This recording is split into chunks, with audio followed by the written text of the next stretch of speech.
Hello dear friend, इस video में हम क्वेश्चन डिस्कस करेंगे एनवीएस पीजीटी फिजिक्स 2022 और ये लास्ट पार्ट होगा पार्ट 4 जिसमें हम क्वेश्चन 61 से 80 टोटल क्वेश्चन आंसर कर लेंगे। So let's discuss question number 61। A solenoid of cross section area, मतलब एरिया दे रखा है सोलिनॉइड और उसकी लेंथ है 1.2 metre, consist of 50 turns per unit length. The self inductance of the solenoid कितना होगा।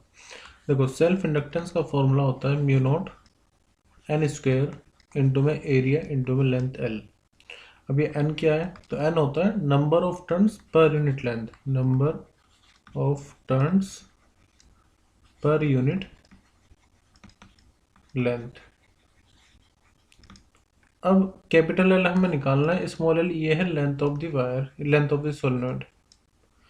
म्यू नॉट की वैल्यू होती है 4/10⁻⁷ into N number of turns है, तो number of turns per unit length कितना दे रखा है 50, तो 50 का स्क्वायर इंटू में एरिया दिया हुआ है 4 × 10⁻⁴ और लेंथ है 1.2। लेकिन एक चीज़ देखो, सभी में माइक्रो, एक्चुअली माइक्रो और पाई रखा हुआ है, यानी कि जब हम इन सब के मल्टीप्लाई करेंगे तो पाई को हम कंजर्व रखेंगे, पाई का हम कुछ नहीं करने वाले। तो पाई को ऐसे करें, अब यहाँ पर आएगा 4 इंटू में 5 से कितना होता है 25 और 10 की पावर ये अभी कितना है, मतलब ये 10 की पावर 5 × 10 की देखो 50 है, तो 50 का स्क्वायर कितना हो जाए 5 में से 25, इसको आप 25 × 10 की पावर 2 भी लिख सकते हैं। तो वही मैं कर रहा हूँ यहाँ पर 5 का 25 और बाकी 10 की पावर 2 और यहाँ से 10 की पावर ये -7 है। और अब देखो 12 × 4 कितना होता है 48, यानी कि 4.8 और 10 की पावर -4। अब पाई को ऐसे रखेंगे, 25 चौक 100, यानी कि 10 की पावर 2 यहाँ से मिलेगी, 10 की पावर +2 ये है -7 और -7 और बाकी कितना बचा 4.8, यानी कि 4.8 इंटू 10⁻, 4.8 के साथ एक पाई भी है, एक्चुअली -10 की पावर -4 है तो यहाँ पर -4 आएगा। ये आ गया, देखो 4.8 इंटू पाई इंटू 10 की नेट पावर कितनी आ जाएगी 10 की पावर -7, और इसी को आप इस तरह से भी लिख सकते हो 0.48 इन पाई 10 की पावर -6। -6 का मतलब क्या होता है माइक्रो, तो हमारा सही आंसर आ जाएगा 0.48 माइक्रो, 4.48 पाई माइक्रो हेनरी। क्वेश्चन नंबर 62 है, a 1 meter long metallic rod is rotated with a frequency of 10 revolution per second about an axis perpendicular to the road passing through its one end। मतलब पहले तो एक road बनाते हैं, late ये एक road है, इसकी लेंथ हमें गिवन है 1 मीटर और ये इस तरह से रोटेट कर रही है इस एक्सिस के अबाउट, जो कि इसके सेंटर से जा रही है। वो सेंटर से जा रही है तो लेट वो आउट ऑफ द स्क्रीन कोई एक्सिस है जिसके अबाउट रोटेट कर रही है, और ये मैग्नेटिक फील्ड में रखी हुई है। मैग्नेटिक फील्ड की वैल्यू हमें दे रखी है 4 टेस्ला। द ईएमएफ कितना होगा ये आपको बताना है between the centre and the ring.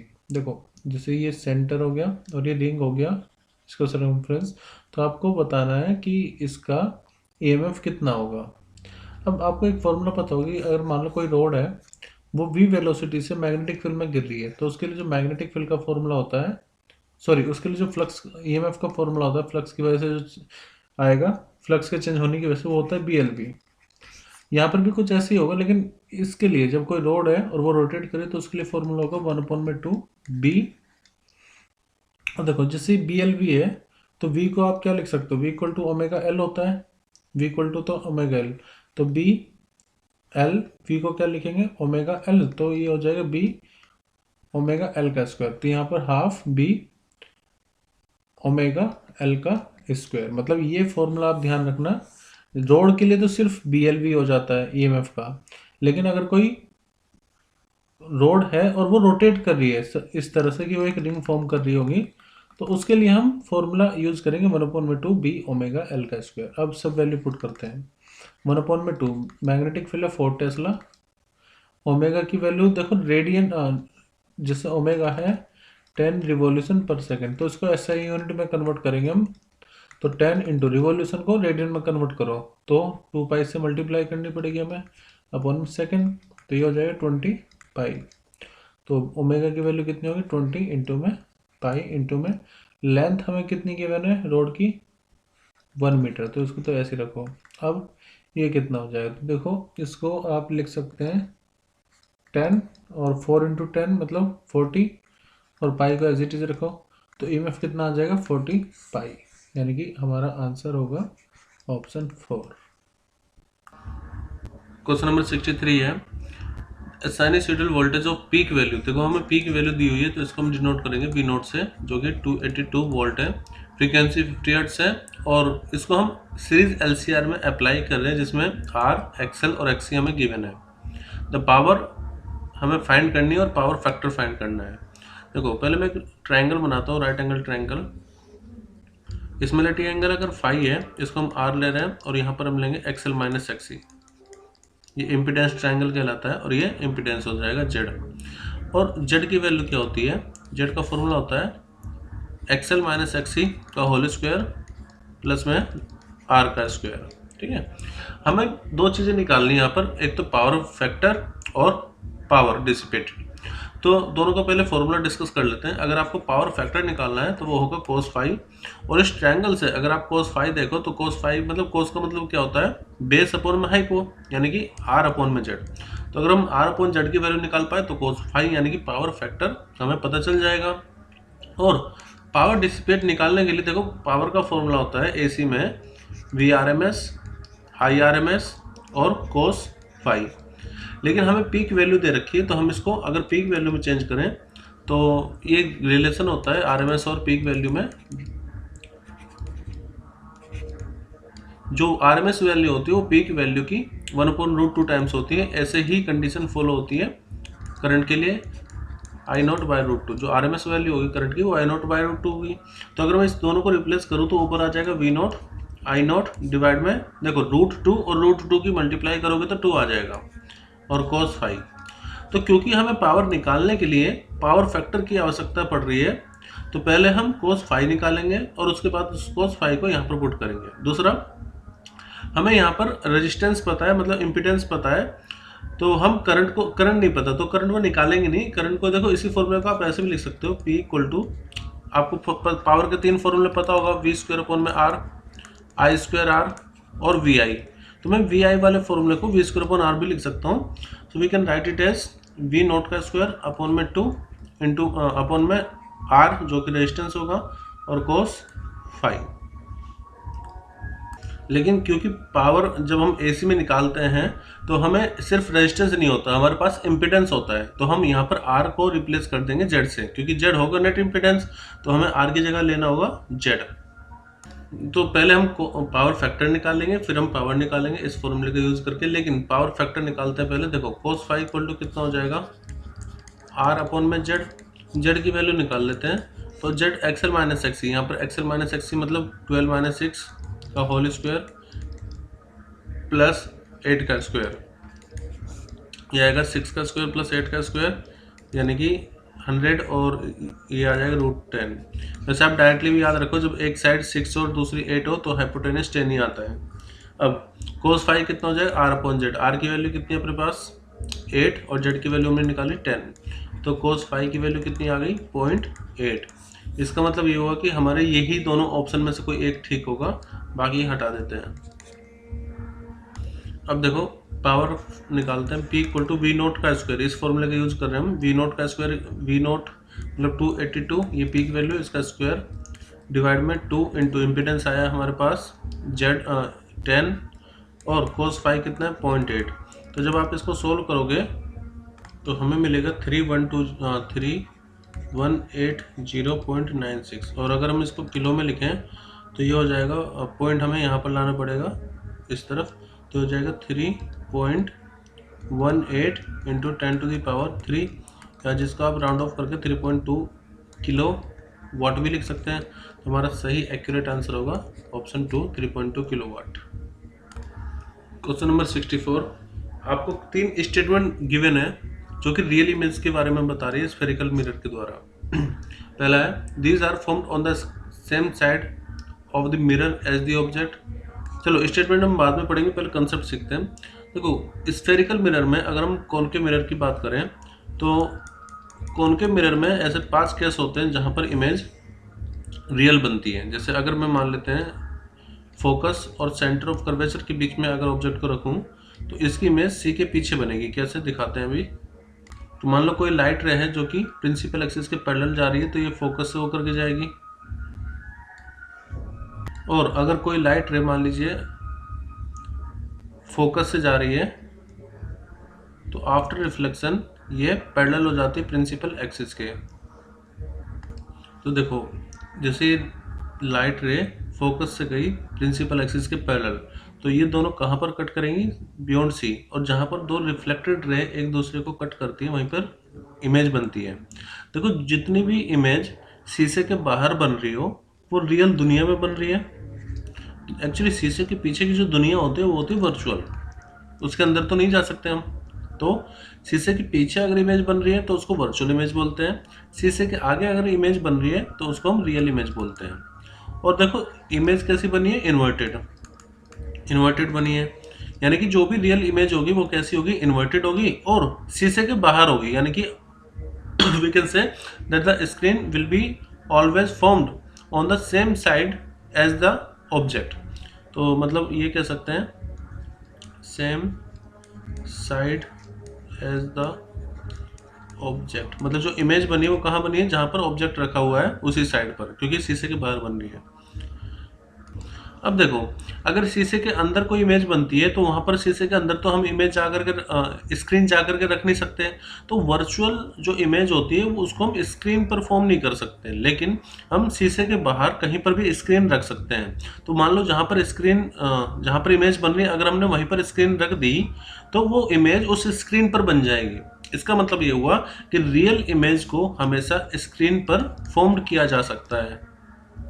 Real image can be formed on screen. इतनी चीजें हमें रियल इमेज के बारे में पता चली है। क्या क्या, एक तो रियल इमेज जब भी बनेगी इन्वर्टेड बनेगी, सेम साइड पर बनेगी जहां पर ऑब्जेक्ट है, और उनको हम स्क्रीन पर भी फोकस कर सकते हैं। लेकिन वर्चुअल के साथ ऐसा नहीं, वर्चुअल इमेज शीशे के अंदर बनती है, स्क्रीन पर फोकस नहीं हो सकती, हमेशा सीधी बनती है। एक्चुअली कॉन्वेक्स मिरर हमेशा वर्चुअल इमेज बनाता है। अब फिर से अपने क्वेश्चन पर आ जाते हैं। तो ये बोला रियल इमेज के लिए इनमें से कौन सी स्टेटमेंट सही है। तो पहली है these are formed on the same side of the object. तो अभी हमने बताया कि हाँ सेम साइड पर बनती है। इनको स्क्रीन पर फोकस किया जा सकता है, तो बिल्कुल। There are always inverted in nature, तो हाँ ये इन्वर्टेड भी होती है। यानी कि तीनों ही स्टेटमेंट बिल्कुल सही है। अब जब तीनों स्टेटमेंट सही है तो हमें इनमें से कौन सा ऑप्शन चूज करना चाहिए, option 4, all A B C are correct statement. Question number 65, the radius of curvature of a convex spherical surface is 10 centimetre. यानी कि हमें आर की वैल्यू गिवन है, रिफ्रैक्टिव इंडेक्स गिवन है मीडियम का। A beam of monochromatic light propagating in air incident parallel to the principal axis of current surface would focus at a point. देखो हमारे पास कोई स्फेरिकल कॉन्वेक्स स्फेरिकल सरफेस है। Convex spherical surface मतलब इस तरह से कोई कॉन्वेक्स स्फेरिकल सरफेस है, और इसका रेडियस ऑफ कर्वेचर हमें गिवन है r, जो कि 10 सेंटीमीटर है, और इसका रिफ्रैक्टिव इंडेक्स है 1.5। तो मान लेते हैं कि कोई एयर से लाइट रे आ रही है, तो यहाँ पर हम एयर को कंसिडर करेंगे। इन्फिनिटी से कोई लाइट रे आ रही है और ये किसी पर्टिकुलर पॉइंट पर लाइट फोकस होगी। तो ये किस पॉइंट पर आकर के इमेज बनाएगी वो हमें पॉइंट निकालना है, यानी कि हमें वी फाइंड करना है। जबकि हम ऑब्जेक्ट को लेंगे इन्फिनिटी पर, क्योंकि बोला है कि जो लाइट रे हैं वो इन्फिनिटी से आ रही है। मतलब देखो propagating in air incident parallel to the principal axis. जब वो प्रिंसिपल एक्सिस के पैरेलल आ रही है तो ऐसा तभी हो सकता है जब वो लाइट रे इन्फिनिटी से आ रही हो, क्योंकि इन्फिनिटी से आती हुई लाइट रे ही प्रिंसिपल एक्सिस के पैरेलल होती हैं। तो यू की वैल्यू हमें पता लग गई है, और आर की वैल्यू कितनी है, 10 सेंटीमीटर। अब देखो कॉन्वेक्स सरफेस के लिए जब कोई लाइट रे किसी रेयर मीडियम से, जिसका रिफ्रैक्टिव इंडेक्स लेट से μ1 है, किसी डेंसर मीडियम में एंटर कर रही हो जिसका रिफ्रैक्टिव इंडेक्स μ2 है, तो ऐसे में एक रिलेशन है वी यू में और आर में, वो है रिलेशन μ2 माइनस μ1। ऐसे लिखो, यहाँ पर भी लिखो μ2 माइनस μ1, ठीक है। यहाँ पर r से डिवाइड कर दो और यहाँ पर v, यहाँ पर u। तो ये रिलेशन है μ2 minus μ1 upon r equal to μ2 upon में v माइनस μ1 अपॉन में u। अब देखो μ2 मतलब 1.5 माइनस μ1 की वैल्यू, एयर के लिए रिफ्रैक्टिव इंडेक्स होता है 1, तो 1 डिवाइड में r की वैल्यू 10 सेंटीमीटर इक्वल टू μ2 कितना है 1.5 अपॉन में v हमें निकालना है माइनस μ1 है 1 और ऑब्जेक्ट को हम ले रहे हैं इन्फिनिटी। 1 अपॉन इन्फिनिटी कितना होता है 0 होता है, तो इसका मतलब ये पोर्शन तो खत्म हो गया। तो हमें कितना मिलेगा 1.5 माइनस 1 मतलब कि 0.5 डिवाइड में 10 इक्वल टू 1.5 अपॉन में v। तो v की वैल्यू हो जाएगी 1.5 इंटू में 10 डिवाइड में 0.5, तो इसको इससे कैंसिल कर दो तो 3 आएगा, यानी कि v की वैल्यू आ जाएगी 30 सेंटीमीटर। तो हमारा सही आंसर होगा ऑप्शन 4 30 सेंटीमीटर। इसमें ये वर्ड पढ़ना बहुत इंपॉर्टेंट है कि ये कॉन्वेक्स लेंस नहीं है, कॉन्वेक्स सरफेस है। नेक्स्ट है द फॉलोइंग कौन सी ऑप्टिकल डिवाइस TIR का इस्तेमाल नहीं करती। पहले मैं आपको बताया था टोटल इंटरनल रिफ्लेक्शन होता क्या है। मान लीजिए कि कोई लाइट रे डेंसर मीडियम में ऑलरेडी है, डेंसर मीडियम में है और वो रेयर मीडियम की तरफ जाने की कोशिश कर रही है, रेयर मीडियम। तो लेट यहाँ पर कोई लाइट रे है, मतलब लाइट सोर्स है, अब लाइट रे इस तरफ जा रही है, ठीक है। अब पॉसिबिलिटी क्या हो सकती है कि ये लाइट रे इससे पार हो जाए या फिर इस पर ग्रेज करे या फिर वापस इसी मीडियम में आ जाए। अब मान लीजिए कि जो इंसिडेंस एंगल है अगर इस मीडियम के क्रिटिकल एंगल के बराबर हो जाता है, तो ऐसे में ये जो लाइट रे है ये इस सरफेस पर ग्रेज करेगी, ठीक है, ग्रेजिंग होती है। यानी कि अगर आई की वैल्यू IC के बराबर हो जाए तो क्या होता है ग्रेजिंग। और अगर मान लीजिए इंसिडेंस एंगल की वैल्यू क्रिटिकल एंगल से ज़्यादा हो जाए तो ऐसे में होता है TIR, ठीक है। और अगर इंसिडेंस एंगल की वैल्यू क्रिटिकल एंगल से कम ही रहे तो उसमें होता है रिफ्रैक्शन। तो मैं मान के चलते कि कोई लाइट रे है जो किसी ऐसे एंगल पर इंसिडेंट हो रही है जहां पर इंसिडेंस एंगल उसका क्रिटिकल एंगल से ज़्यादा होगा, तो वो लाइट रे रिफ्लेक्ट होकर के उसी मीडियम में आ जाएगी। तो कोई लाइट रे यहाँ से जा रही है, एंटर की यहाँ पर, और इसका जो इंसिडेंस एंगल है मैंने माना कि वो ये इंसिडेंस एंगल क्रिटिकल एंगल से ज़्यादा है, तो वापस उसी मीडियम में रिफ्लेक्ट बैक हो जाएगी। इसी को हम TIR बोलते हैं।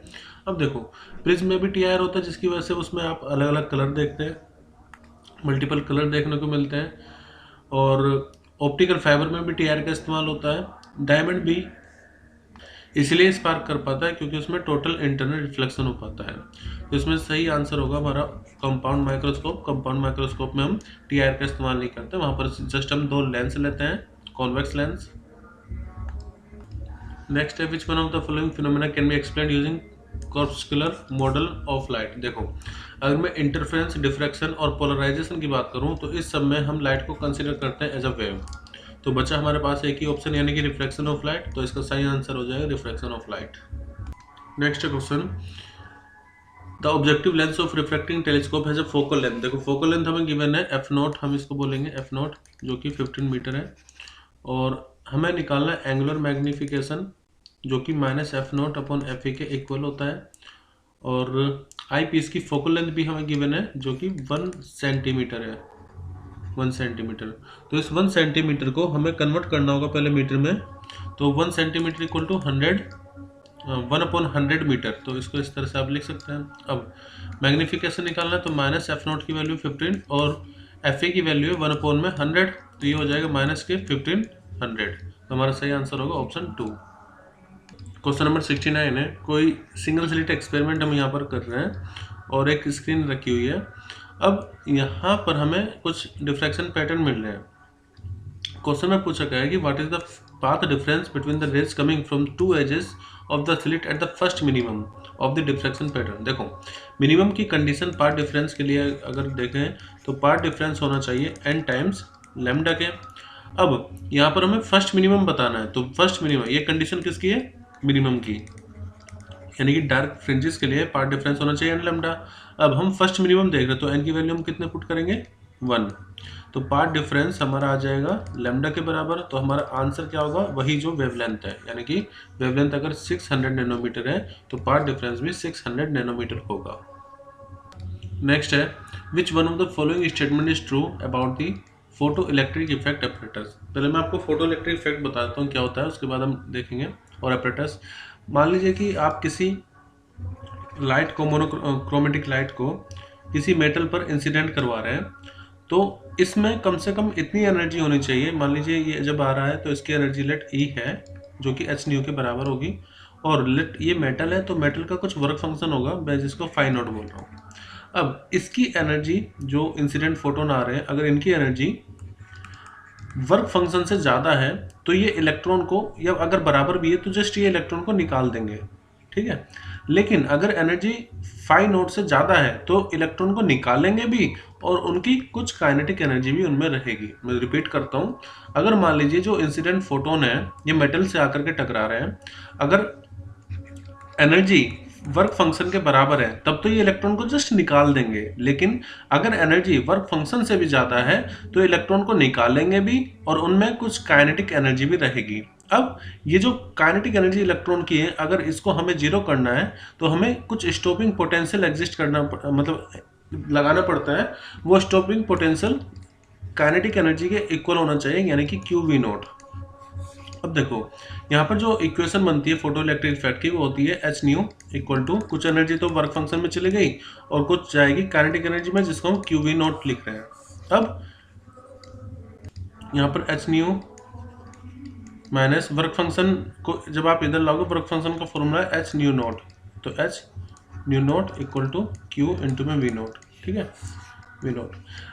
अब ये जो थ्रेशोल्ड फ्रीक्वेंसी है ये मेटल पर डिपेंड करती है, सभी मेटल की डिफरेंट मेटल की थ्रेशोल्ड फ्रीक्वेंसी डिफरेंट होती है। अब आपको स्टॉपिंग पोटेंशियल किस लिए लगा रहे हैं, ताकि इलेक्ट्रॉन स्टॉप हो जाए, रुक जाए। अब ऑप्शन पे चलते हैं, पहला है तो ये कह रहा है कि जो अलग अलग मेटल होते हैं सभी के लिए अलग अलग सर्टेन कट ऑफ फ्रीक्वेंसी होती है, जिसके लिए stopping potential for every photo sensitive material for which the stopping potential is zero. तो देखो कट ऑफ फ्रीक्वेंसी या threshold frequency, cut off frequency तो वो फ्रीक्वेंसी होगी जहां पर स्टॉपिंग पोटेंशियल जीरो हो जाए जिसके लिए, और थ्रेशोल्ड फ्रीक्वेंसी वो मिनिमम फ्रीक्वेंसी जो हमें चाहिए होगी। तो ये बात सही है कि हर एक मेटल के लिए अलग अलग कट ऑफ फ्रीक्वेंसी होगी, सभी की अलग अलग थ्रेशोल्ड फ्रीक्वेंसी है तो सभी की अलग अलग कट ऑफ फ्रीक्वेंसी भी होगी, जिसके लिए स्टॉपिंग पोटेंशियल जीरो होगा। तो हमारी यही स्टेटमेंट सही है। बाकी भी देख लेते हैं। इसमें बोला है कि मतलब सेम है, सेम फॉर ऑल द, देखो सेम सभी के लिए सेम नहीं होगी क्योंकि सब मेटल के लिए वर्क फंक्शन अलग अलग होता है, तो उनकी जो स्टॉपिंग पोटेंशियल होगा जिसके लिए कट ऑफ फ्रीक्वेंसी एग्जिस्ट कर रही होगी वो भी डिफरेंट होगा। The stopping potential is same for, नहीं सभी के लिए सेम नहीं हो सकता। The stopping potential neither varies with the intensity not the frequency. देखो अगर आप फ्रीक्वेंसी को चेंज करोगे तो कट ऑफ जो स्टॉपिंग पोटेंशियल है वो चेंज हो जाएगा। तो ये भी स्टेटमेंट गलत हो गई कि स्टॉपिंग पोटेंशियल फ्रीक्वेंसी के साथ वेरी नहीं करता है, करेगा। जैसे जैसे फ्रीक्वेंसी चेंज होगी तो स्टॉपिंग पोटेंशियल भी चेंज होगा। नेक्स्ट क्वेश्चन है, हमें पावर गिवन है किसी लाइट की जो कि है 2 × 10⁻³ watt. The wavelength of each photon is 500 nanometer. मान लीजिए कोई फोटोन आ रहे हैं, उनकी हर एक फोटोन की जो वेवलेंथ है वो है 500 नैनोमीटर। वेवलेंथ को लैम्डा से डिनोट करेंगे। The energy of photon in the light beam and the number of photon emitted by the source per second on an average कितना होगा। देखो पहले तो हमें बताना है जो फोटोन आ रहे हैं इनकी वेवलेंथ 500 नैनोमीटर, तो इनकी एनर्जी कितनी होगी, और हमें ये बताना है कि अगर पावर 2 × 10⁻³ है तो नंबर ऑफ फोटोन्स कितने होंगे। नंबर ऑफ फोटोन्स भी हमें फाइंड करना है, तो इसको मैं n कंसीडर कर लेता हूँ। पहले निकालेंगे कि एक फोटोन की कितनी एनर्जी है। देखो एनर्जी और वेवलेंथ में रिलेशन होता है E = Planck constant speed of light divide में वेवलेंथ। h की वैल्यू हमें गिवन है 6.63 × 10⁻34। स्पीड ऑफ लाइट c की वैल्यू है 3 × 10⁸ मीटर पर सेकंड होती है। और यहाँ पर h/λ, लैम्डा है 500 नैनोमीटर। तो नैनोमीटर को आप मीटर में चेंज कीजिए 10⁻⁹ से मल्टीप्लाई करके। जब आप इसको सोल्व करोगे तो हमें मिलेगा 3.98 × 10⁻19 जूल। फिर अब यहाँ पर आ जाओ, देखो एक फोटोन की एनर्जी इतनी है तो n फोटोन्स की जो एनर्जी होगी उसमें हम एक फोटोन की एनर्जी को मल्टीप्लाई कर देंगे, तो total energy, total number of photons की अगर हम एनर्जी में मल्टीप्लाई करें तो वो टोटल एनर्जी होगी। पावर का फॉर्मूला क्या होता है, पावर का फॉर्मूला होता है एनर्जी अपॉन में टाइम, ठीक है। लेकिन यहाँ पर बहुत सारे फोटोन गिर रहे होंगे, तो सभी फोटोन की जो एनर्जी होगी वो इक्वल होगी n times energy of one photon, n times energy of one photon. तो ये हमने वन फोटोन की एनर्जी निकाली है और डिवाइड बाय टाइम। हमें n निकालना है, टाइम की वैल्यू पर सेकंड कह रहा है तो t की वैल्यू तो हम 1 ले लेंगे, यानी कि अगर हम n निकालें तो n इक्वल टू हो जाएगा पावर अपॉन में energy of one photon. Total power कितनी है, वो है 2 इंटू 10 टू द पावर -3। उसको डिवाइड कर दीजिए, जो हमने एक फोटोन की एनर्जी निकाली है 3.98 इंटू 10 टू द पावर -19। तो ये पावर आज ऊपर जाएगी 10 की पावर 19 माइनस 3 15, और जब आप इसको डिवाइड करोगे तो 0.50 मिलेगा, और इसको आप लिख सकते हैं 5.02 इंटू 10 टू द पावर 15। तो हमारा सही आंसर हो जाएगा option first. Question number 72, A particle x and a nucleon. देखो हमारे पास दो पार्टिकल हैं, एक एक्स है और एक न्यूक्लियन है, और हमें न्यूक्लियन का मास गिवन है mn, मैं इसको लिख रहा हूँ, जो कि 1.68 into 10 to the power -27 kg है। Are traveling along a straight line, the nucleon is moving 3 times as fast as that of particle x। तो हम ये कह सकते हैं जो वेलोसिटी है न्यूक्लियन की वो 3 टाइम्स है वेलोसिटी ऑफ x की। The ratio of de Broglie wavelength associated with the nucleon, यानी कि जो रेशो होगा डी ब्रोगली वेवलेंथ का न्यूक्लियन का to that of particle X, यानी कि lambda N upon lambda X हमें गिवन है 1.81 इंटू 10 टू द पावर -4। तो आपको ये बताना है कि जो पार्टिकल एक्स है ये कौन सा पार्टिकल हो सकता है। अब देखो वेलोसिटी वेवलेंथ में रिलेशन हमें गिवन है, अगर मैं इसका मास फाइंड कर पाया पार्टिकल एक्स का, अगर मुझे मास पता चल गया तो मैं एक प्रेडिक्शन कर सकता हूँ कि पार्टिकल कौन सा होगा। तो हम मास फाइंड करने की कोशिश करेंगे mx पार्टिकल का। अब लैम्डा वेलोसिटी और मास में एक रिलेशन होता है जो कि डी ब्रोगली वेवलेंथ ने दिया था, डी ब्रोगली ने दिया था lambda equal to h upon में p, जिसको आप lambda equal to h upon mass into velocity भी लिख सकते हैं। तो हमें तो मास निकालना है, तो मास इक्वल टू कितना हो जाएगा h अपॉन में लैम्डा इंटू में वेलोसिटी, लैम्डा इंटू में वेलोसिटी। इसका मतलब ये हुआ, देखो h तो दोनों के लिए सेम होगा, तो मास इन्वर्सली डिपेंड कर रहा होगा वेवलेंथ पर और वेलोसिटी पर।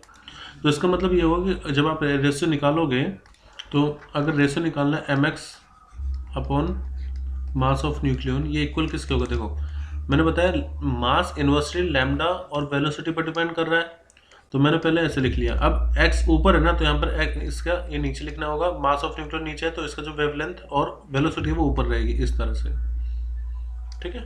जब आप रेशो लोगे वैसे भी अगर आप यहाँ पर mx के लिए लिखोगे लैम्डा x vx, और मान लेते हैं आप फिर न्यूक्लियन के लिखोगे m y equal to h upon y, नहीं n ले लेते हैं, और लैम्डा ऑफ न्यूक्लियन और वेलोसिटी ऑफ न्यूक्लियन। तो जब आप इन दोनों को डिवाइड करोगे तो यही आएगा। तो डायरेक्टली मैंने लिख दिया mx upon mn equal to होगा लैम्डा n vn अपॉन में lambda of x velocity of x particle. Mass हमें गिवन है, mx हमें निकालना है, तो mn की value 1.68 into 10 to the power -27 equal to lambda n upon lambda x, तो ये तो हमें गिवन है, ये है 1.81 into 10 to the power -4 into में vn अपॉन vx। तो vn अपॉन vx यहाँ से आप देखोगे vn अपॉन vx तो वो आ जाएगा 3। तो यहाँ से हम mx पार्टिकल का मास फाइंड कर पाएंगे जो कि होगा 1.81 इंटू में 3 इंटू में 1.68 और मल्टीप्लाई में 10 टू द पावर -27 और -4। तो mx आएगा हमारे पास, जिसको हम लिख सकते हैं mx इक्वल टू 9.11 ये 9.13 ले लेते हैं इंटू 10 टू द पावर ये आएगा -31। और mx को आप इस तरह से भी लिख सकते हो, इसको हम किलोग्राम में, मतलब ये हमारा जो आंसर आया है किलोग्राम में आया है 9.13 इंटू 10 टू द पावर -31। अब देखो मैं सभी के मास लिख देता हूँ, फिर हम पहचान करेंगे कि ये किसका मास है। देखो मास ऑफ इलेक्ट्रॉन होता है 9.1 into 10 to the power -31, positron का मास होता है 9.11 10 to the power -31, beta particle का मास भी 9.1 into 10 to the power -31 kg होता है, और न्यूट्रॉन का मास होता है 3.3 इंटू 10 टू द पावर -27। लेकिन हम अगर ये दोनों ऑप्शन चूज करते हैं इलेक्ट्रॉन ओनली या पॉजिट्रॉन ओनली, तो ये सही नहीं होगा, क्योंकि बीटा पार्टिकल अगर आप सेलेक्ट करोगे तो बीटा पार्टिकल में इलेक्ट्रॉन भी आ जाएगा और पॉजिट्रॉन भी आ जाएगा, ठीक है। तो इसलिए हमारा सही आंसर होगा बीटा पार्टिकल, क्योंकि उसी में दोनों चीज़ें आ गई हैं। तो थर्ड ऑप्शन सही होगा। मास हमारा इतना ही आया 9.13 इंटू 10 की पावर -31 किलोग्राम। क्वेश्चन नंबर 73, इनमें से कौन सी स्टेटमेंट सही है जो कि न्यूक्लियर फोर्स को सही रिप्रेजेंट कर रही है। पहले मैं आपको न्यूक्लियर फोर्स बता देता हूँ। देखो, मान लो कोई न्यूक्लियस है, तो न्यूक्लियस के अंदर न्यूट्रॉन और प्रोटॉन न्यूट्रॉन, बहुत सारे प्रोटॉन न्यूट्रॉन रहते हैं। अब अगर आप प्रोटॉन को देखो तो इन दोनों में रिपल्सन फोर्स यानी कि इलेक्ट्रोस्टैटिक रिपल्सन फोर्स काम कर रही होगी। फिर भी एक छोटे से न्यूक्लियर में ये रह पाते हैं क्योंकि इनके बीच में एक दूसरी फोर्स काम कर रही होती है जिसको हम बोलते हैं न्यूक्लियर फोर्स, जो कि इनको बांधे रखती है। ठीक है, तो यहाँ पर प्रोटॉन प्रोटॉन हो या न्यूट्रॉन प्रोटॉन हो, कोई भी हो, जैसे न्यूट्रॉन प्रोटॉन या फिर प्रोटॉन प्रोटॉन, तो या फिर न्यूट्रॉन न्यूट्रॉन, इन सब के बीच में न्यूक्लियर फोर्स लगती है जो कि चार्ज पर डिपेंड नहीं करेगी। ठीक है, इलेक्ट्रोस्टैटिक फोर्स तो चार्ज पर डिपेंड करती है, लेकिन जो न्यूक्लियर फोर्स है वो चार्ज पर डिपेंड नहीं करती। Nuclear force does not depend on charge. ठीक है, न्यूक्लियर फोर्स डिपेंड नहीं करती किस पर, चार्ज पर। हाँ, वो स्पिन पर तो डिपेंड करती है, स्पिन डिपेंडेंट होती है। ठीक है, स्पिन पर डिपेंड करेंगे लेकिन चार्ज पर डिपेंड नहीं करेंगी। दूसरा, ये जो न्यूक्लियर फोर्स होती है ये इनवर्स स्क्वायर लॉ को फॉलो नहीं करती। तो पहले यहाँ पर देख लेते हैं, they depend on the electric charge, तो नहीं, इलेक्ट्रिक चार्ज पर डिपेंड नहीं करती। मैंने बताया इनवर्स स्क्वायर लॉ पर भी फॉलो नहीं करेगी। ठीक है, और ये नॉन सेंट्रल फोर्स भी होती है। दूसरा, these are stronger than the Coulomb force but weaker than the gravitation force, ऐसा नहीं है। देखो, वीकेस्ट फोर्स देखा जाए तो ग्रेविटेशन फोर्स है, लेकिन जो स्ट्रॉन्गेस्ट फोर्स है न्यूक्लियर फोर्स होगी। तो ये स्टेटमेंट भी गलत हो गई, बची स्टेटमेंट 3, तो वो सही होगी। बताते हैं कैसे। देखो, एक ग्राफ होता है पोटेंशियल एनर्जी और डिस्टेंस के बीच में, आर और वी के बीच में, ये कुछ इस तरह से जाता है ऐसे। ठीक है, अगर आप यहाँ पर देखें तो पोटेंशियल एनर्जी इस रीजन में कैसी है, पॉजिटिव। पॉजिटिव का मतलब ये हुआ कि वहाँ पर दोनों के बीच में दो न्यूक्लियन के बीच में रिपल्सन होता है, रिपल्सन। ठीक है, इस रीजन में क्योंकि पोटेंशियल एनर्जी नेगेटिव है तो ये रीजन रिप्रेजेंट करता है अट्रैक्शन को।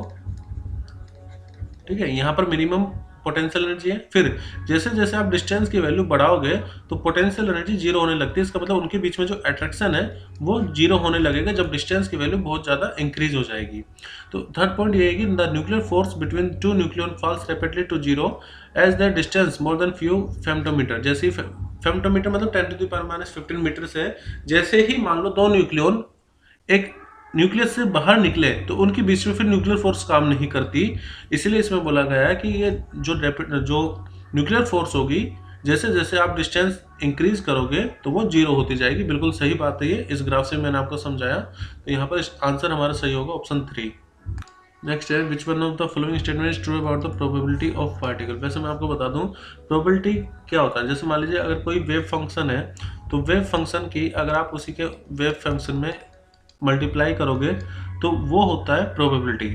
ठीक है, तो जाई इंटू जाई स्टार एक्चुअली हमें करना पड़ता है। और जब आप ये करोगे यानी कि एक तरह से आप एम्पलीट्यूड का स्क्वायर कर रहे हो तो आपको प्रोबेबिलिटी पता चलेगी पार्टिकल की। प्रोबेबिलिटी का मतलब वो पार्टिकल आपको कहाँ मिलेगा। तो ऑप्शन है the amplitude of the matter wave associated with the particle at a point determine the probability. नहीं, मैटर जो एम्पलीट्यूड होगा वो नहीं बताएगा प्रोबेबिलिटी के बारे में। मैंने क्या बताया, उसका स्क्वायर। सेकंड है the square of the amplitude of matter wave associated with the particle at a point determine the probability density of the particle at that point. ये बिल्कुल सही स्टेटमेंट है। जो स्क्वायर होगा वो उसकी प्रोबेबिलिटी बताएगा पार्टिकल की किसी पर्टिकुलर पॉइंट पर कि पार्टिकल कहाँ पर मिलने की ज़्यादा संभावना है।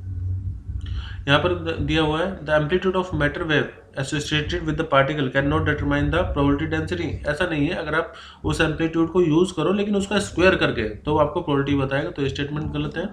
The intensity of matter wave associated with the particle in a region has nothing to do with the probability. ऐसा भी नहीं है कि इंटेंसिटी, देखो इंटेंसिटी एम्पलीट्यूड के स्क्वायर पर डिपेंड करती है। ठीक है, तो इंटेंसिटी भी अगर वो कहे तो इंटेंसिटी भी एक तरह से प्रोबेबिलिटी के बारे में बताएगा। यहाँ पर कहा है has nothing to do with, ऐसा नहीं है कि उसका कोई प्रोबेबिलिटी से रिलेशन ही नहीं है। अगर मान लीजिए आप इंटेंसिटी फाइंड कर पाए तो आप प्रोबेबिलिटी फाइंड कर रहे हो, क्योंकि इंटेंसिटी एम्पलीट्यूड के स्क्वायर पर डिपेंड कर रही है, प्रोबेबिलिटी भी एम्पलीट्यूड के स्क्वायर पर डिपेंड करती है। तो इसलिए यहाँ पर ये स्टेटमेंट भी गलत होगी। हमारा सही आंसर होगा ऑप्शन 2। क्वेश्चन नंबर 75 है कि इनमें से आपको बताना है कि कौन सा बीटा डी को रिप्रेजेंट कर रहा है। पहले मैं आपको जनरल फॉर्म बता देता हूँ बीटा डी की। मान लीजिए कोई न्यूक्लियस है जेड एक्स से। ठीक है, अब जब वो डीके कर रहा है, मान लेते हैं कोई नया पार्टिकल बन रहा है, तो अगर इलेक्ट्रॉन निकल रहा है यानी कि बीटा नेगेटिव डीके अगर हो रहा है, तो जब भी इलेक्ट्रॉन निकलेगा मतलब बीटा नेगेटिव पार्टिकल निकलेगा, तो उसके साथ हमेशा एंटी न्यूट्रिनो भी निकलेगा। अब जब ये यहाँ पर देखिए -1 है, यहाँ पर ये जेड है, तो ए की वैल्यू तो सेम रहती है।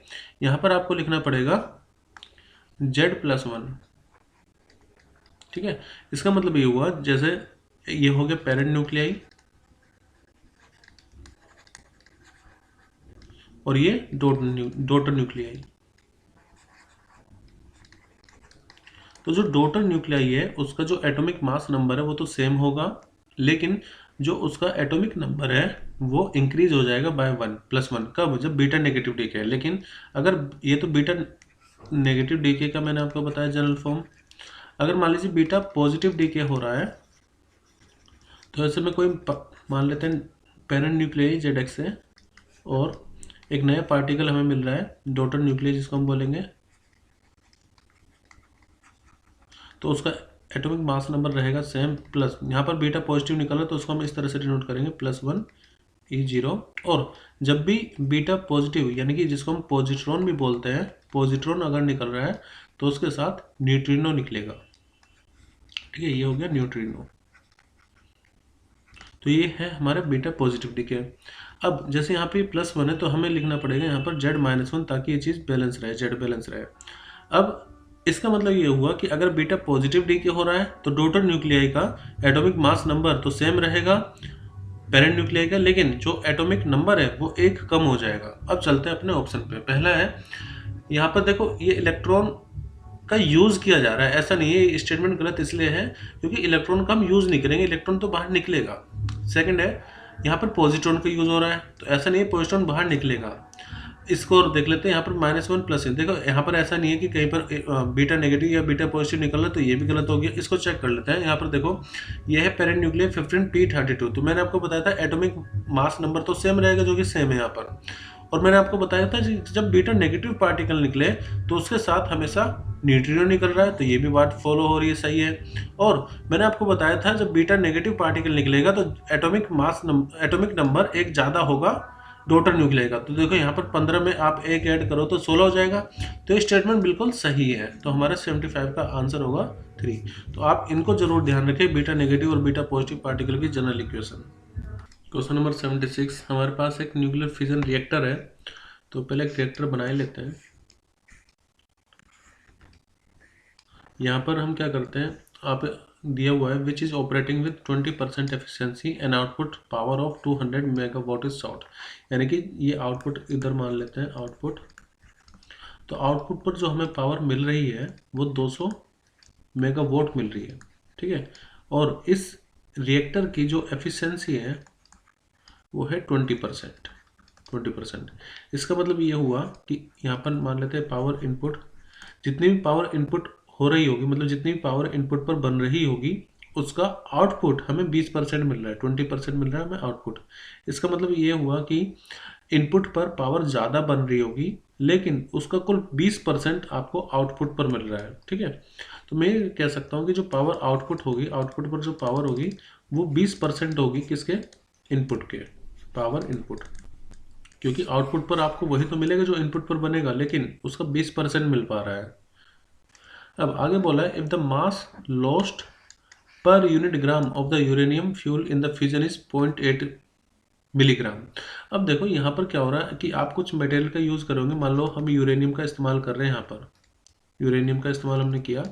अब जो यूरेनियम का इस्तेमाल हम कर रहे हैं उसमें से कुछ लॉस हो जा रहा है, और वो जो लॉस हो रहा है वो कितना हो रहा है, 0.8 मिलीग्राम, यानी कि हम यहाँ पर लिख सकते हैं मास लॉस्ट पर यूनिट ग्राम, वो गिवन है 0.8 मिलीग्राम। मतलब हम यहाँ पर बहुत सारा यूरेनियम इस्तेमाल कर रहे होंगे, मुझे नहीं पता कितना, लेट m मान लेते हैं। तो m में से कुछ लॉस हो गया, कितना लॉस हो गया, 0.8 मिलीग्राम, ठीक है। हमने मान लीजिए m मिलीग्राम यूरेनियम का इस्तेमाल किया होगा पावर जनरेट करने के लिए, लेकिन उसमें से सारा मास तो एनर्जी में कन्वर्ट नहीं हुआ होगा, तो कुछ जो मास लॉस हुआ है वो हमें गिवन है, मास लॉस्ट पर यूनिट ग्राम हमें गिवन है 0.8 milligram.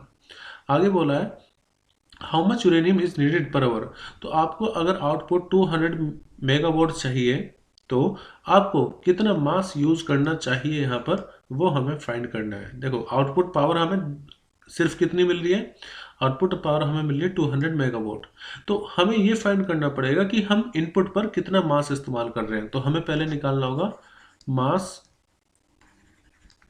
Used in nuclear reactor. ठीक है, अगर हम पहले ये निकाल पाए कि न्यूक्लियर रिएक्टर में टोटल कितना मास यूज हो रहा है, तो उस हिसाब से हम ये फाइंड कर पाएंगे कि हमने यहाँ पर कितना मास यूज करके आउटपुट पावर 200 मेगावाट फाइंड करी।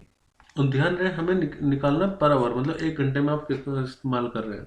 तो एक काम करते हैं, पहले इनपुट पावर फाइंड कर लेते हैं, क्योंकि आउटपुट पावर हमें दिया हुआ है और हमें इनपुट पर मास ही तो फाइंड करना है कि भाई हम मास कितना यूज कर रहे हैं इनपुट पर।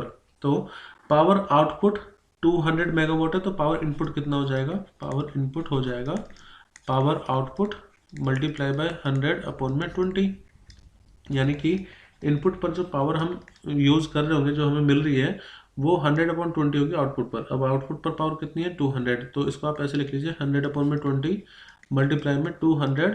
और देखो मेगा को हम लिखते हैं 10 की पावर 6, मेगा मतलब 10 की पावर 6 वाट। ठीक है, और वाट की मतलब पावर की यूनिट वाट होती है या फिर जूल पर सेकंड भी होती है। तो यहाँ पर हम इनपुट फाइंड कर पा रहे हैं, जो पावर हम इनपुट पर यूज़ करेंगे वो हो जाएगा, पावर इनपुट पर हम यूज़ कर रहे हैं 10 की पावर 9 वाट, या इसको हम 10 की पावर 9 जूल पर सेकंड भी कह सकते हैं। लेकिन हमें ये फाइंड करना है कि इनपुट पर जो हम मास यूज़ कर रहे हैं वो पर आवर में कितना कर रहे हैं। तो हमें ये भी तो फाइंड करना पड़ेगा कि इनपुट पर जो पावर है वो पर आवर में कितनी पावर है। तो इसके लिए हमें सेकंड को आवर में चेंज करना पड़ेगा। अब देखो 1 आवर में होते हैं 60 इंटू 60 सेकेंड, यानी कि 3600 सेकेंड। तो 1 सेकेंड में कितने आवर हो जाएंगे, 1 सेकेंड में आवर हो जाएंगे 1 अपॉन में 3600। तो पावर इनपुट हमें मिलेगी, पावर इनपुट इक्वल टू हो जाएगा 10 टू द पावर 9, ये जूल। देखो जो पर सेकंड है ना, उस पर सेकंड को मैं पर आवर में लिखूंगा, तो मैं लिखूंगा 1 अपॉन 3600। अब ये पर आवर में आ जाएगा, मतलब पावर इनपुट हो जाएगी हमारी 3600 मल्टीप्लाई में 10 to the power 9 joule per hour. या इसको आप पावर इनपुट को आप लिख सकते हो 36 इंटू में 10 टू द पावर, ये हो जाएगा 11 जूल पर आवर। अब देखो पावर और एनर्जी में रिलेशन होता है, पावर इक्वल टू होता है एनर्जी अपॉन में टाइम। तो यहाँ पर पावर इनपुट को मैं लिखूंगा डेल्टा मास, ये वो मास है जो हम इनपुट पर यूज करेंगे, इनटू में सी का स्क्वायर। ठीक है, और अपॉन में टाइम टी। अब क्योंकि हम मास निकाल रहे हैं पर यूनिट आवर के लिए, तो टाइम की वैल्यू 1 आवर, पावर इनपुट पर हमारे कितनी 36 इंटू 10 टू द पावर 11। ठीक है, डेल्टा एम निकालना है तो सी स्क्वायर यहाँ पर आएगा, टी की वैल्यू पे 1 आवर ले रहा हूँ, तो डेल्टा एम हमें पता लग जाएगा कि डेल्टा एम क्या होगा, मास यूज्ड पर आवर, मास यूज्ड पर आवर, क्योंकि टी की वैल्यू मैंने कितनी कंसिडर कर ली है 1 आवर। तो डेल्टा एम इक्वल टू आएगा 36 इंटू में 10 to the power 11 divided by C की वैल्यू कितनी है, तो सी होता है 3 इंटू 10 की पावर 8, उसका जब आप स्क्वायर करोगे 3 3 से 9 इंटू 10 की पावर 8 का डबल हो गया 16। अब डेल्टा एम यहाँ से हमें फाइंड करना होगा, इसको डिवाइड करके, जो कि आएगा 4 इंटू में 10 टू द पावर -5 किलोग्राम।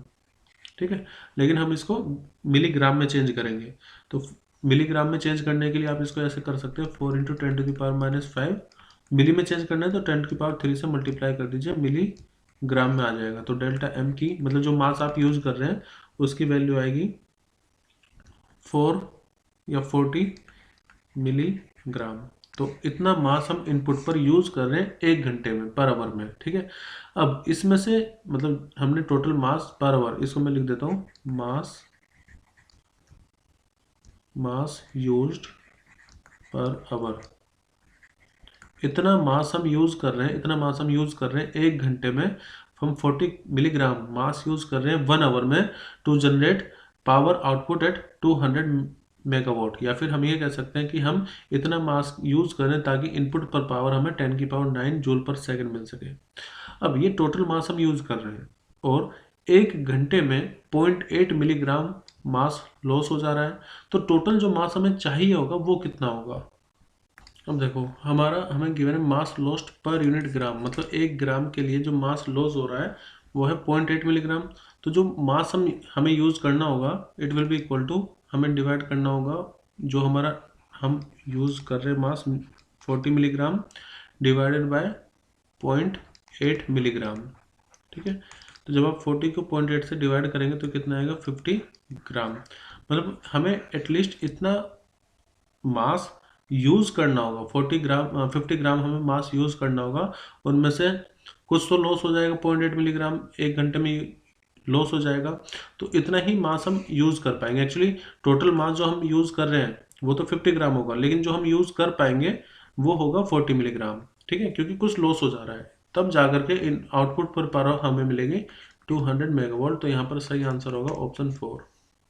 देखो टोटल मास हम यूज़ कर रहे हैं 50 ग्राम, लेकिन उसमें से कुछ तो लॉस हो गया, तो जो हम मास यूज़ कर पाए पावर को जनरेट करने के लिए वो 40 मिलीग्राम रहेगा। Question number 77, in an alpha particle scattering an alpha particle of energy. मान लो एक अल्फा पार्टिकल हमारे पास है, तो अल्फा पार्टिकल को हम डिनोट करते हैं 2He4 से। अब ये अल्फा पार्टिकल जिसकी एनर्जी हमें गिवन है, तो मैं इसको काइनेटिक एनर्जी लिखूंगा 8 मेगा इलेक्ट्रॉन वोल्ट, क्योंकि मूव कर रहा है और ये जाकर के किसी गोल्ड के न्यूक्लियस से टकरा रहा है, गोल्ड प्लेट से टकरा रहा है। और गोल्ड प्लेट का जो जेड है एटॉमिक नंबर वो हमें गिवन है 79। अब पूछा गया है कि what is the distance of closest approach of the particle before it comes momentary at rest and reverts its direction। इसका मतलब ये होगा कि हमें closest approach फाइंड करना है। closest approach क्या होता है वो पहले मैं आपको समझाता हूँ। देखो आपको ये तो पता ही होगा कि अगर दो पॉजिटिव चार्ज पार्टिकल है तो इन दोनों में रिपल्सन होता है। अगर ये मान लीजिए किसी फाइनाइट डिस्टेंस पर आ जाए तो इन दोनों में होगा रिपल्सन।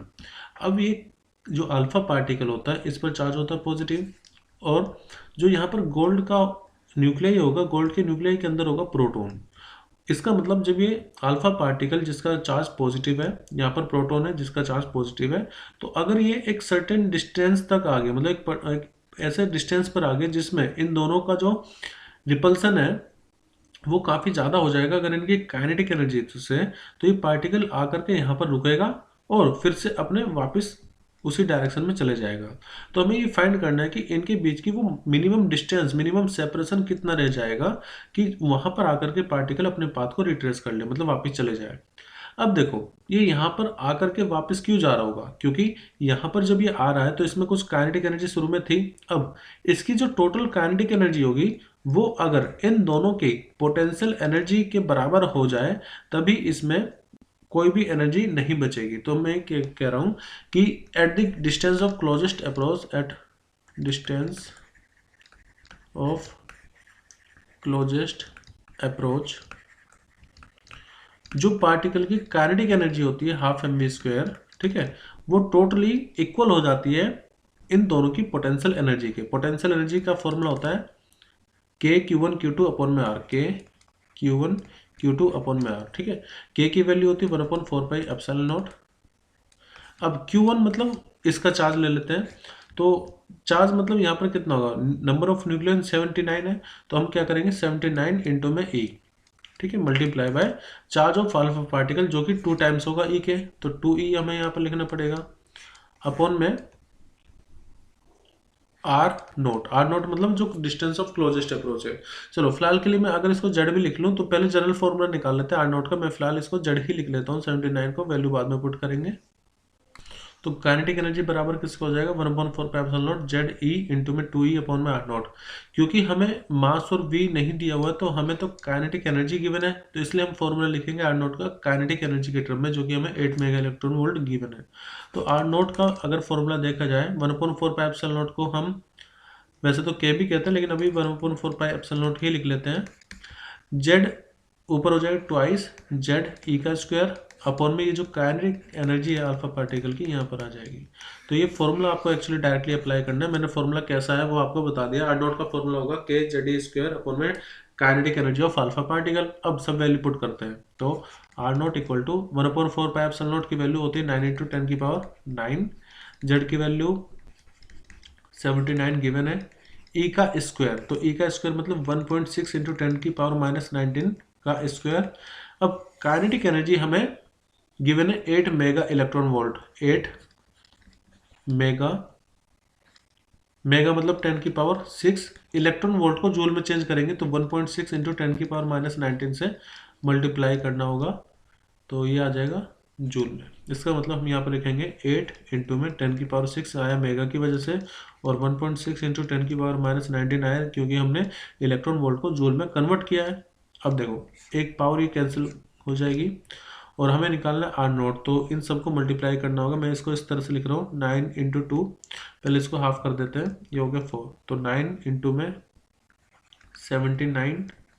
और आप ये देखो जब आप 1.6 को डिवाइड करोगे 4 से तो आपको मिलेगा 0.4, तो 0.4 की यहाँ पर मल्टीप्लाई कर लेते हैं और बाकी जो पावर है वो सब मैनेज करेंगे। कैसे, यहाँ पर है 9 तो 10 की पावर 9, फिर -19 और यहाँ से -6 ये ऊपर जाएगा। ठीक है, इसको हमें सोल्व करना है।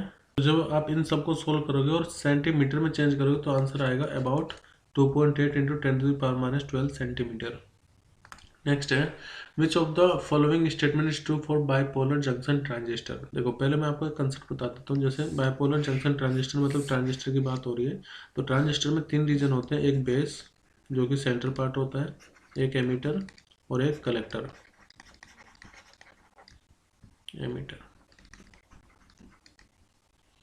इसमें से जो बेस होता है वो बहुत लाइटली डोप्ड होता है, लाइटली डोप्ड, और इसका जो साइज होगा वो बहुत थिन होगा। मतलब साइज के बारे में बात करें तो जो ये साइज होगा थिनर होगा या थिनेस्ट होगा, थिनेस्ट कह सकते हैं, सबसे पतला होगा।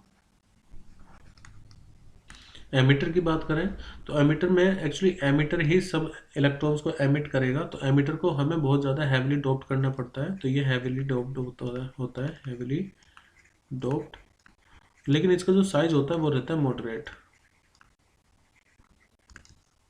और जो कलेक्टर होता है इसको मॉडरेटली डोप्ड करते हैं, मॉडरेटली डोप्ड, लेकिन इसका जो साइज होता है वो सबसे ज़्यादा होता है, तो लार्जेस्ट इन साइज। ठीक है, अब हमें बताना है कि इनमें से कौन सा स्टेटमेंट सही है। पहला है the emitter region is thinner than the base region. देखो बेस तो सबसे थिन होता है, तो ये तो स्टेटमेंट गलत हो गई। सेकंड है the collector region is largest in bipolar transistor, तो ये अभी मैंने आपको बताया लार्जेस्ट होता है साइज में, तो स्टेटमेंट सही है। बाकी स्टेटमेंट भी देख लेते हैं। The base region is heavily dope, नहीं, बेस रीजन हैवीली डोप नहीं होता, बहुत कम डोपिंग की जाती है। There are structural difference between NPN and PNP transistor, तो ऐसा नहीं है, स्ट्रक्चरल डिफरेंस नहीं होता है एनपीएन और पीएनपी ट्रांजिस्टर में, तो ये स्टेटमेंट भी गलत है। हमारा सही आंसर होगा ऑप्शन 2। क्वेश्चन नंबर 79 है which one of the following are found in the depletion region layer of a PN junction diode. तो अगर हम डिप्लीशन लेयर की बात करें तो डिप्लीशन रीजन एक ऐसा रीजन होता है पीएन जंक्शन डायोड में जहां पर कोई भी मोबाइल चार्ज कैरियर नहीं रहते हैं। ठीक है, तो इसका सही आंसर क्या होगा, इसमें पूछा है कि डिप्लीशन रीजन में क्या पाया जाता है, तो ओनली होल, ओनली इलेक्ट्रॉन। देखो ये दोनों ही चार्ज कैरियर्स होते हैं तो दोनों नहीं पाए जाएंगे। ठीक है, ना तो होल ना इलेक्ट्रॉन और ना ही ये दोनों, तो ये भी गलत होगी। तो बचा क्या हमारा option 4, neither holes nor electrons. Question number 80, यहाँ पर आपको दो डायोड गिवन है और इनपुट और आउटपुट वोल्टेज गिवन है। आपको बताना है कि इनमें से कौन सा ग्राफ करेक्ट होगा जो कि आउटपुट वोल्टेज को रिप्रेजेंट करेगा। तो सबसे पहले तो मैं आपको बता दूं, जैसे दो डायोड है, एक्चुअली ये एक रेक्टिफायर को रिप्रेजेंट कर रहा है, और क्योंकि यहाँ पर दो डायोड है तो ये है full wave rectifier, full wave rectifier. और फुल वेव रेक्टिफायर में आपको हमेशा आउटपुट वोल्टेज मिलती है। ठीक है, इनपुट अगर मान लीजिए हाफ वेव रेक्टिफायर होता है तो तब ऐसे इनपुट मिलता है, लेकिन फुल वेव रेक्टिफायर में जो आउटपुट होता है वो इस तरह से रहता है, मतलब हर एक डायोड 1 बाय 1 काम करती है। तो इसका सही आंसर क्या होगा, option first, full wave rectifier.